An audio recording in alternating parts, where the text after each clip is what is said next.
Cricket match చూడటం కోసమే కొత్త టీవీ తీసుకున్నాం. ముందే చెప్తున్నా, ఇది అస్సలు పెయిడ్ ప్రమోషన్ కాదు. చాలా సెర్చ్ చేసిన తర్వాత బెడ్రూమ్లో పెట్టుకోవడానికి టీసీఎల్ బ్రాండ్లో 32 ఇంచెస్ ఈ QLED టీవీ అయితే తీసుకున్నాము. ఇది ఫ్లిప్కార్ట్ నుంచి తీసుకున్నాము. దీని ప్రైస్ వచ్చేసి 23,000 వరకు ఉంది. బట్ ఫ్లిప్కార్ట్లో ప్రజెంట్ ఆఫర్లో నాకు 16,400 రేంజ్లో వచ్చింది. చాలా సెర్చ్ చేసిన తర్వాత మా రూమ్ సైజుకి తగ్గట్టుగా size, picture quality, sound quality అన్నీ పర్ఫెక్ట్గా ఉండేలా చూసి ఈ టీవీ తీసుకున్నాను.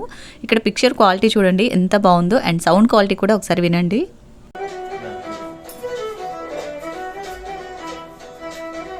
అండ్ ఈ టీవీకి వచ్చిన రిమోట్ కూడా చాలా బాగుంది. గ్లాసీ ఫినిష్ తోటి చాలా స్మూత్గా ఉంది హ్యాండిల్ చేయడానికి. అండ్ రిమోట్తో పాటు 2 బ్యాటరీస్ కూడా ప్రొవైడ్ చేశారు. అండ్ దీంట్లో గూగుల్ అసిస్టెంట్ కూడా ఉంది. అండ్ టీవీ విషయానికి వస్తే setup box, wifi, pen drive అన్నిటికీ సపోర్ట్ చేస్తుంది. బడ్జెట్లో బెస్ట్ టీవీ అని చెప్తాను. ఫైనలీ టీవీ అయితే చాలా బాగుంది. రీజనబుల్ ప్రైస్లో వచ్చింది. మీరు ఎవరైనా ఆర్డర్ చేసుకోవాలి అనుకుంటే వ్యూ ప్రోడక్ట్లో ట్యాగ్ చేస్తాను, ఒకసారి చెక్ చేయండి.